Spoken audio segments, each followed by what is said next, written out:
देखिए साथियों, आज बात करें राजस्थान चतुर्थ श्रेणी कर्मचारी भर्ती की। फॉर्म होंगे वापस से शुरू।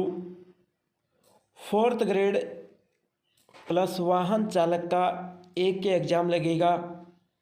नॉर्मलाइजेशन कैसा होगा? नमस्कार साथियों, देव क्लासेस दौसा के इस ऑनलाइन प्लेटफॉर्म के माध्यम से मैं लखन सिंह माल आज राजस्थान चतुर्थ श्रेणी कर्मचारी भर्ती की बात करूं। यहाँ पर साथियों, चतुर्थ श्रेणी कर्मचारी भर्ती है, 4th ग्रेड जो भर्ती है, इसमें फॉर्म वापस से शुरू होने वाले हैं।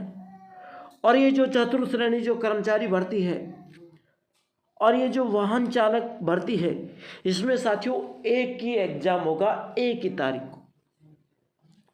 नॉर्मलाइजेशन कैसा होगा, इसके बारे में भी चर्चा करेंगे। तो चलिए साथियों, सबसे पहले क्लास को स्टार्ट करते हैं। अब यहाँ पर मैं एक बात बताऊं, कई साथी कह रहे हैं कि फॉर्म वापस से शुरू होंगे। पहला पॉइंट यह है, सर फॉर्म वापस से शुरू होंगे।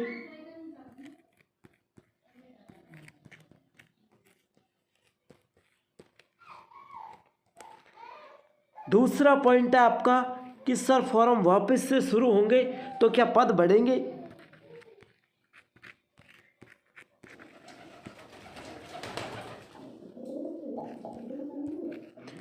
तीसरा जो सवाल है आपका कि सर फॉर्म वापस से शुरू होंगे, पद बढ़ेंगे और चतुर्थ श्रेणी कर्मचारी भर्ती और वाहन चालक भर्ती का पेपर एक ही दिन होगा, तो क्या नॉर्मलाइजेशन होगा?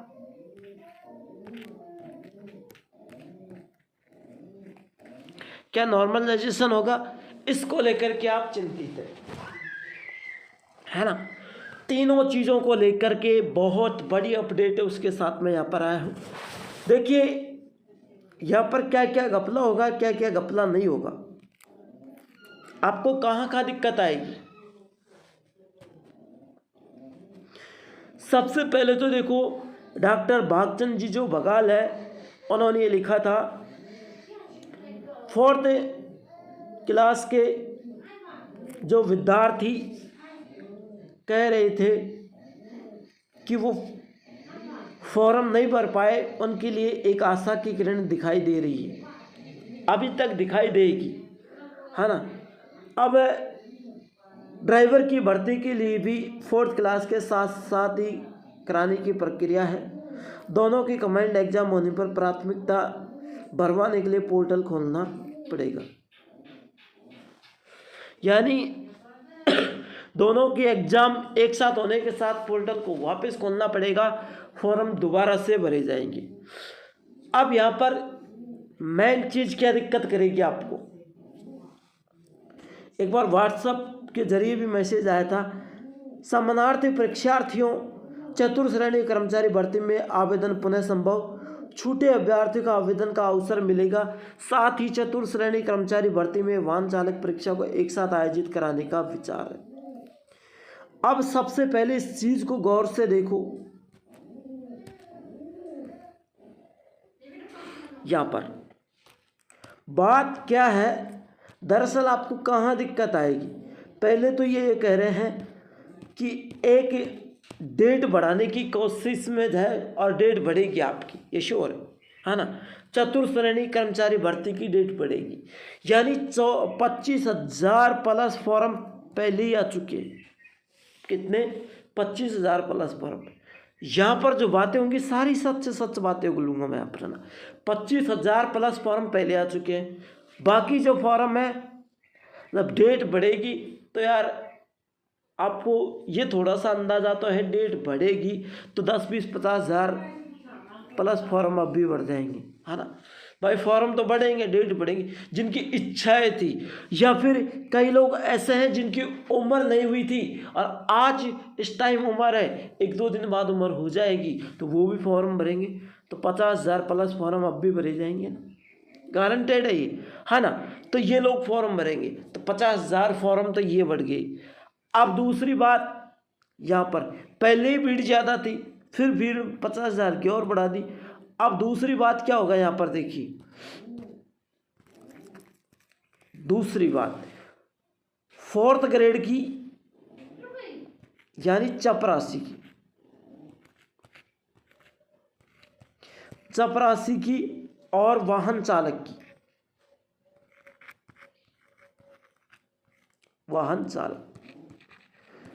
ये दोनों की एग्जाम एक साथ कराने की बोल रहे हैं, यानी इनका एक ही पेपर होगा। शुरू में आई थी जब एक साथ निकली थी दोनों, यानी एक जननी के साथ पैदा हुई थी दोनों, चतुर्थ श्रेणी और वाहन चालक, है ना। पद अलग अलग थे, जननी एक ही थी और अब लास्ट में जाके बीच में इनको बिछड़ा दिया गया था, लास्ट में जाके एक कर दिया। अब क्या होगा साथियों आपके साथ अब होगा क्या, देखिए जब एक पेपर होगा ना, ध्यान से सुनना, पेपर एक होगा, दोनों का एक पेपर होगा, तो दोनों भर्तियों की भीड़ तो अलग अलग होगी। फिर जाके क्या होगा, यहाँ पर एक दिक्कत आएगी, 50,000 फॉर्म और बढ़ेंगे तो यहाँ पर नॉर्मलाइजेशन पर दिक्कत आएगी आपको। किस पर? नॉर्मलाइजेशन पर यहाँ पर दिक्कत करेगा, फिर नॉर्मलाइजेशन लगाएंगे, क्योंकि जब दोनों परीक्षाएं एक साथ होंगी तो यहाँ पर साथियों जब परीक्षाएं एक साथ होंगी तो पारियां बढ़ेंगी, सीधी सी बात है, पारियां बनेंगी। जब परीक्षाएं एक साथ होती है तो यहाँ पर पारियां क्या करेंगी, बनेगी। यहाँ पर जब 2 पारियों में एग्जाम होने वाली थी, वहाँ साथियों 6 पारियां बनने की संभावना है। और चतुर्थ श्रेणी कर्मचारी भर्ती और वाहन चालक भर्ती दोनों एग्जाम एक साथ होंगी, एक ही पेपर होगा, तो सीधी सी बात है, एक जगह यदि जहाँ 25 विद्यार्थी को बैठने की कोई जगह है, कोई हॉल है, और वहाँ पर 25 की जगह 50 विद्यार्थी इकट्ठे होंगे, तो साथियों एक हॉल सीधी सी बात है और बनाना पड़ेगा। तो यहाँ पर जब एग्जाम एक साथ होंगी, भीड़ बढ़ेगी तो सेंटर कम पड़ेंगे तो साथियों पारियां तो बढ़ेगी, सीधी सी बात है रे मेरे लाडले हो, पारियां यहाँ पर बढ़ेगी यहाँ पर, तो फिर वही लड़ाई होगी। और लड़ाई किस पर होगी? लड़ाई होगी साथियों नॉर्मलाइजेशन को लेकर यहाँ पर लड़ाई होगी। और लड़ाई होगी तो आपको फिर वही पशु परिचर भर्ती की तरह एक लटकना पड़ सकता है। पशु परिचर भर्ती में क्या हुआ था? पशु परिचर भर्ती में ये हुआ था, जिनके परिवार को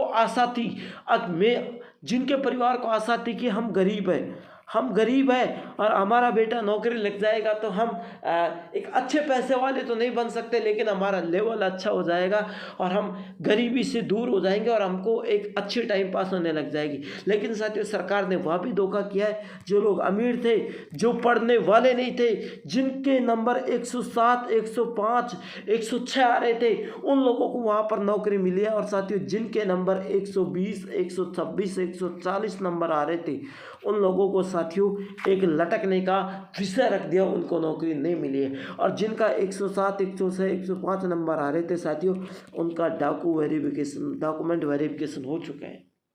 पशु परिचर भर्ती में हमको एक ऐसी दुखद घटना देखनी पड़ी थी कि जिन लोगों के कम नंबर थे उनका सिलेक्शन हुआ, जिनका ज़्यादा नंबर थे उनका सिलेक्शन हुआ। क्या नॉर्मलाइजेशन यही कहता है? नहीं। नॉर्मलाइजेशन का मतलब क्या होता है? नॉर्मलाइजेशन ये कहता है कि एक समानता, यानी हर पारी को, जितनी भी पारी हो, हर पारी को एक समानता के साथ रखना। लेकिन वहाँ पर नॉर्मलाइजेशन के नाम पर हमें लूटा गया है और कूटा गया है, यानी एक समानता के साथ नहीं रखा गया। रे पारियों में, पहली और चौथी पारियों में यहाँ पर भेदभाव किया। वो पहली और छठी पारी, चौथी पारी में तो बिल्कुल ही भेदभाव किया गया है। तो साथियों यहाँ पर जो पारियां थी उनमें भेदभाव किया गया था और पशु परिचर भर्ती में। और इसी तरीके से यदि दोनों एग्जाम एक साथ होगी तो नॉर्मलाइजेशन तो बनेगा तो आपको एग्जाम में फिर से एक लटकन का स्वभाव मिल सकता है। तो साथियों इस चतुर्थ श्रेणी कर्मचारी भर्ती में एक विडंबना आ सकती है। तो क्लास अच्छी लगी तो लाइक शेयर जरूर करना, चैनल को सब्सक्राइब करना। ये भाई आपके साथ है, हर समय हर वक्त तैयार रहता है आपके सपोर्ट के लिए। गालियाँ देने वाले देते रहेंगे, लेकिन एक पक्ष की बातें करेगा और आपके साथ रहेगा। जय हिंद, जय भारत।